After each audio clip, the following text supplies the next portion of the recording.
أعوذ بالله من الشيطان الرجيم بسم الله الرحمن الرحيم والعصر إن الإنسان لفي خسر إلا الذين آمنوا وعملوا الصالحات وتواصوا بالحق وتواصوا بالصبر Sadaqallahul azim.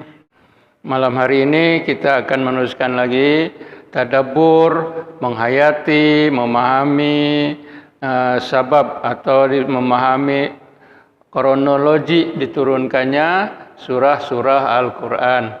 Di mana pada malam hari ini kita akan melihat surah yang diturunkan kepada Nabi kita Muhammad sallallahu alaihi wasallam, surah yang ke-13.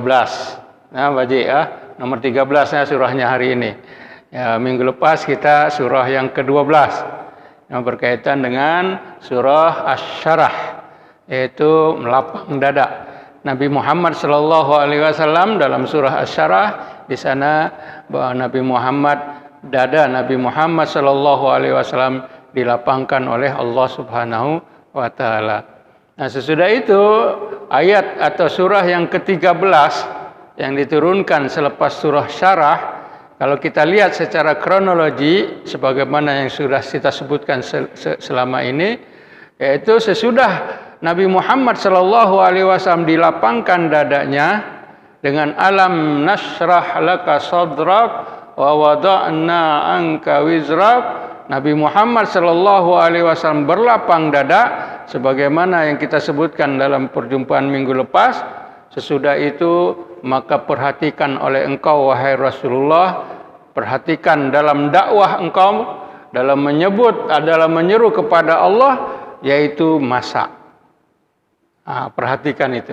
Engkau sekarang sudah terbuka hati, terbuka dadanya. Sekarang tugas engkau sebagaimana diturunkan ayat yang pertama, yaitu berdakwah. Ketika berdakwah, apa yang perlu dilihat yaitu tentang masa. Maka diturunkan surah Al-Asr. Al-Asru artinya masa. Al-Asr masa. Jadi mesti diperhatikan. Nanti kamu berdakwah pagi hari, siang hari, tengah hari, petang, malam, waktu perhatikan oleh engkau. Nanti dalam perjalanan dakwah engkau. Di sini ada surah Al-Asr, yaitu surah masa, waktu, masa atau waktu. Baik, kita sudah sebut ini diturunkan selepas surah Syarah, yaitu surah yang ke-13. Nanti sesudah surah Syarah, surah Al-Asr yang ke-14-nya surah Al-Adiyat.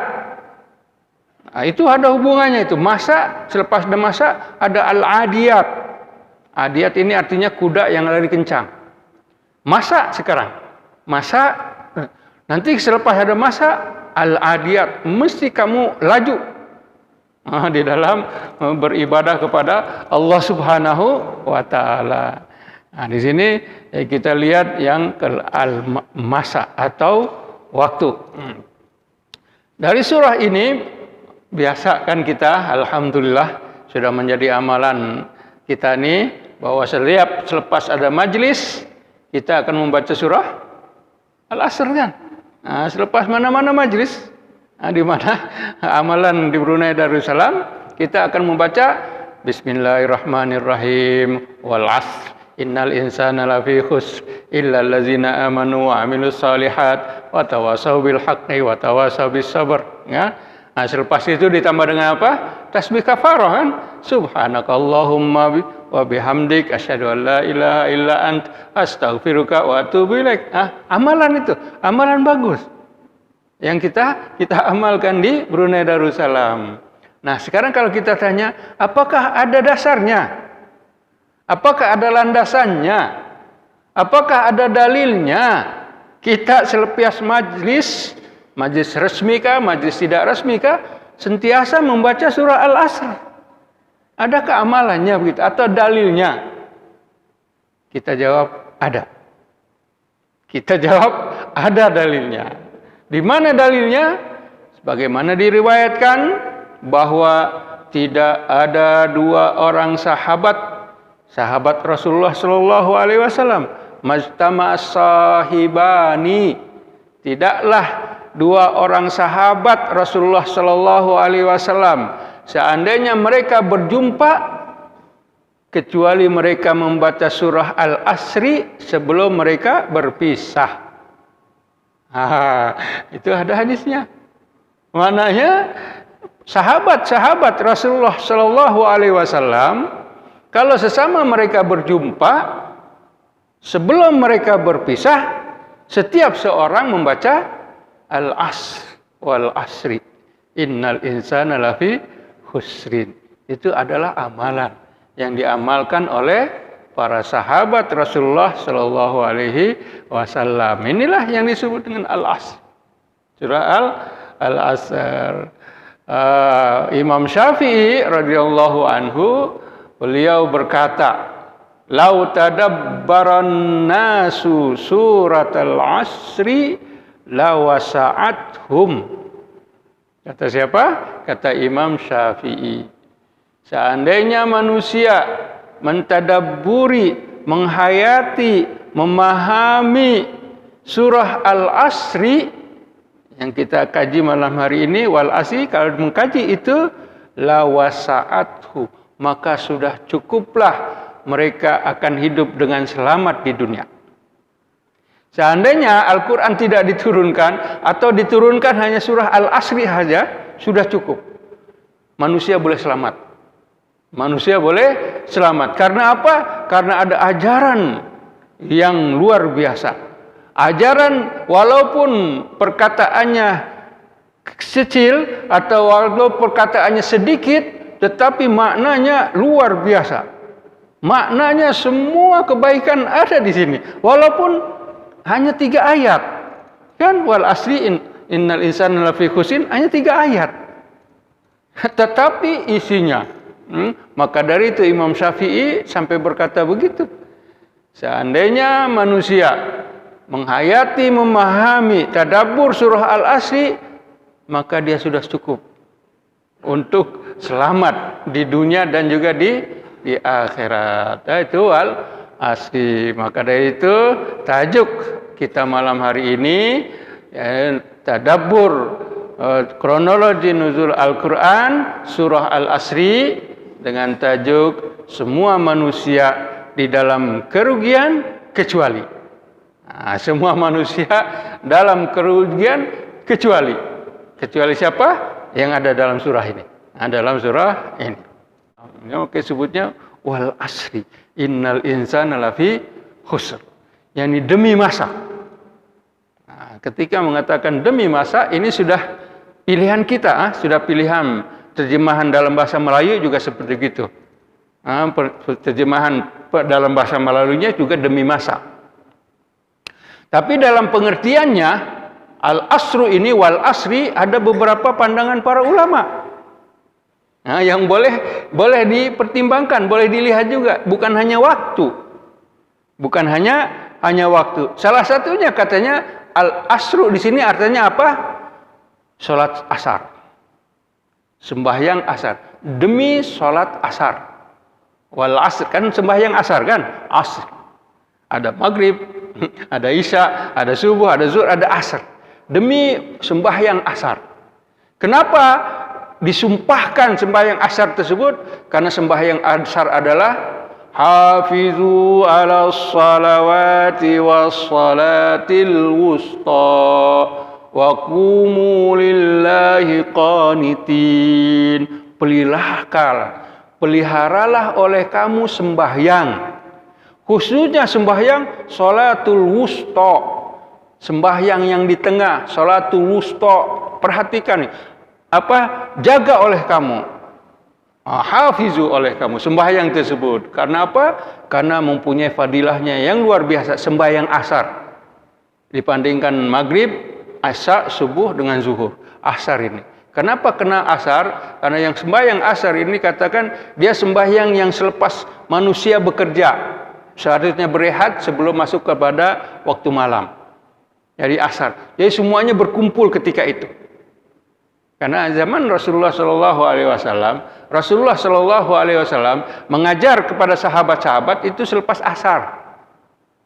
Selepas asar, ya kan semuanya balik kerja ya, dari peladangnya kah, dari peniaganya kah, pagi kerja sampai zuhur mereka rehat makan. Selepas itu nanti kembali lagi sembahyang asar lah. Selepas sembahyang asar kan selesai, akan rehat, sudah selesai. Semuanya balik tuh, istilahnya sudah ada di rumah masing-masing. Maka dipanggil untuk sembahyang asar. Sembahyang asar mereka semuanya berkumpul di Masjid Nabawi. Nah, bersama dengan Rasulullah Shallallahu Alaihi Wasallam, dan Rasulullah selepas asar memberi wejangan, memberi pengajian, memberi tausiah selepas asar. Maka waktu yang paling mulia, maka sembahyang asar adalah sholatul wusta. Maka demi sembahyang asar, nah ini satu pandangan lagi. Yang satu lagi tidak. Al asru ini adalah masa atau bahasa kita range, zaman. Atau zaman, masa atau zaman. Sebagai contoh masjid kita di sini ada Masjid Jami Asri, kan? Jami Asri Hasan al-Banna. Asri di sini artinya apa? Zaman. Jadi zaman. Jadi, makanya demi zaman. Zaman yang mana dimaksud adalah zaman Nabi. Dengan zaman Nabi yang sebaik-baik zaman. Kuntum khaira ummatin ukhrijat linnasi ta'muruna bil ma'rufi wa tanhauna 'anil munkari wa tu'minuna billah. Walau amana ahlul kitabi lakana khairal lahum. Waktu masa yang paling hebat, yang paling baik adalah waktu zaman Nabi. Makanya dikatakan wal asri, demi zaman. Demi zaman siapa? Yang Rasulullah sallallahu alaihi wasallam. Nah, yang di kita begitu. Maka tapi dari semua itu tidak keluar daripada waktu. Tidak keluar daripada masa. Waktu asar. Waktu waktu itu sendiri. Kemudian sembahyang asar. Juga zaman Nabi Shallallahu Alaihi Wasallam tidak lepas daripada waktu. Karena waktu ini adalah dikatakan masa yang mana dilakukan oleh manusia dari mulai dia bangun tidur sampai ketidur lagi. Itu di situ waktu itu. Dari tidur ke tidur lagi. Karena menjadi masanya itu. Artinya sangat penting. Sangat penting masa tersebut. Hidup manusia dengan adanya masa. Yang kita sekarang 24 jam sebagai kita contoh. 24 jam masa tersebut. Artinya sangat penting masa 24 jam itu. Apa yang dilakukan dalam masa 24 jam tersebut? Makanya dalam masa tersebut hidup manusia, maka semua manusia lafi husrin. Semuanya dalam keadaan merugi, dalam keadaan kerugian. Semua, tidak ada kecuali. Tidak ada kecuali itu. Di sini innal insana lafi husrin. Semua manusia dalam keadaan rugi, semua. Nah, dikatakan semua manusia. Hanya selepas itu baru ada illa. Baru ada illa, kecuali. Manusia merugi semuanya yang ada. Kenapa dikatakan merugi tersebut? Karena mereka tidak melakukan 4 perkara yang sesudah itu. Jadi sebagai pengajarannya bahwa manusia merugi. Siapapun orangnya. Maka dari itu kalau kita baca Al-Quran, kita merujuk Al-Quran, ada setiap atau ayat yang menyebutkan insan, ada dalam Al-Quran, ada disebut di sana ada al-insan, manusia, itu mesti ada di sesudahnya illa, ada kecuali. Keimanan manusia yang akan tidak merugi, manusia yang tidak merugi tersebut dia mempunyai 4 sifat. Tidak boleh 1 saja, atau tidak boleh 2 saja, atau 3. Mesti 4-4-nya mesti ada. Baru dia berjaya. Baru dia tidak merugi. Karena ayatnya ini mengatakan kecuali orang yang beriman wa amilus sholihat, beramal saleh, kebajikan, wa tawasau bil haqqi, berpesan-pesan dalam kebenaran, ketiga, dan juga wa tawasau bis sabri, berpesan-pesan dalam berbuat kesabaran. Mesti 4. Di situ ada waw, dan. Kalau dan itu mesti semuanya. Misalnya kita cakap Ahmad dan Fuad dan Hasan dan Ali masuk dari pintu itu. Ahmad, Fuad, Hasan, Ali masuk dari pintu. Kalau kita cakap yang masuknya tiga orang masuk dari pintu, betul atau tidak? Tidaklah, karena kita cakap Ahmad, Fuad, Hasan, Ali 4. Tapi kita cakap 3. Betul atau tidak kata kita? Tidak betul.